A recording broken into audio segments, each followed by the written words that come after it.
In graphing the functions 8 through 12, what you should be thinking is, first of all, before you graph any function, you should try to identify what kind of a function it is. And when you can identify one of the parent functions, then it makes graphing much easier.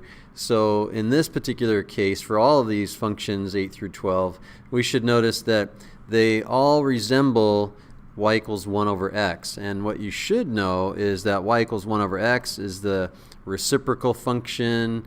It's a rational function, and you should know the general shape of the graph. In fact, if you don't remember the shape of the graph, you can always just plot some points. You can try plugging in 0, and you should be able to quickly determine that the y does not exist. You can't divide by 0. So when x equals 0, the function doesn't even exist. And so if you plug in 1, you get 1. 1 over 1 is 1. 2, you get 1/2. And if you actually plug in like 1/2, 1 divided by 1/2 is actually 2.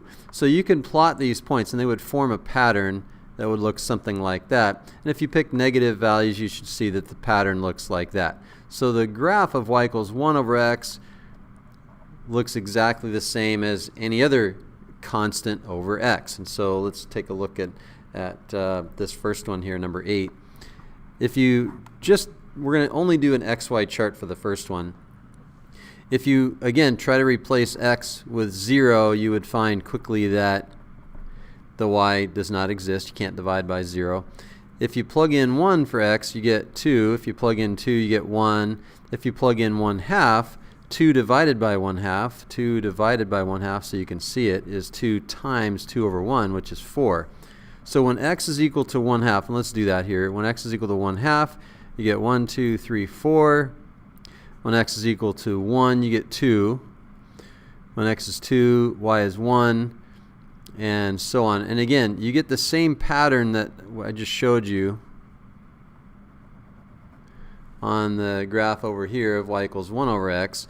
And then if you were to replace x with some negative values for x, some negative real numbers, you would see the same pattern over here, but in the third quadrant.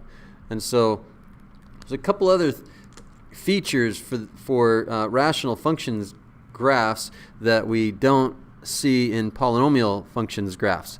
And one of the features is if we get a situation like this, in which when we plug in x equals 0, we get that the function does not exist, well, you'll learn later on that might not just be a vertical asymptote, but for right now, when the function doesn't exist, whatever that x value is a vertical asymptote. There is one exception to that, and we'll talk about that at a later time.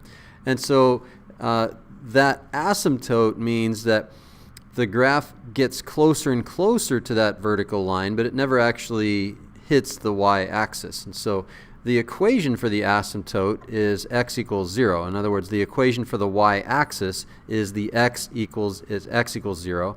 And on any point on the y-axis, the y could be any y-coordinate, but the x-coordinate of any point on the y-axis is always 0. That's how we find a y-intercept. We let x equals 0.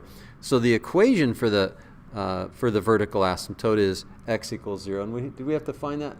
Oh, and the asymptote. So we do have to find that. We have what I call the ha and the va. The ha and the va are the horizontal asymptotes and the vertical asymptotes. And so we just found the vertical asymptote, which has an equation. The vertical asymptote and the horizontal asymptote, they're always equations. X equals 0. And then what we notice here is that the graph is getting closer and closer to the x-axis, but it actually never hits the x-axis. And the analogy we talked about in class is the number of people and the time it takes them to build a house. So the more people you get, the less time it takes to build a house, but the time can never be 0. And so the equation for the x-axis is y equals 0. And that's the equation for the horizontal asymptote, y equals 0.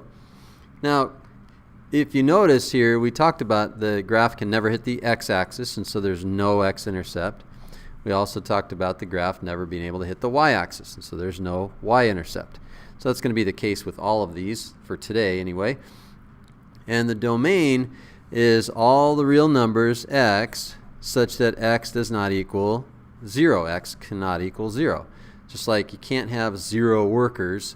And so the domain in the analogy of the building the house, the number of workers and the time it takes to build the house, the number of workers can never be 0.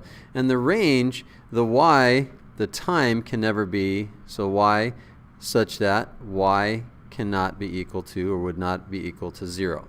So the time it takes to build the house can never be 0. And so that's how you graph and define the characteristics for y equals 2 over x.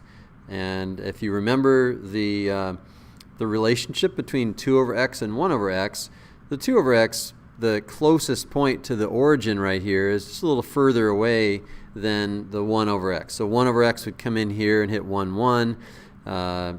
The 2 over x would be a little further out. 3 over x would be even further out, and so on and so on.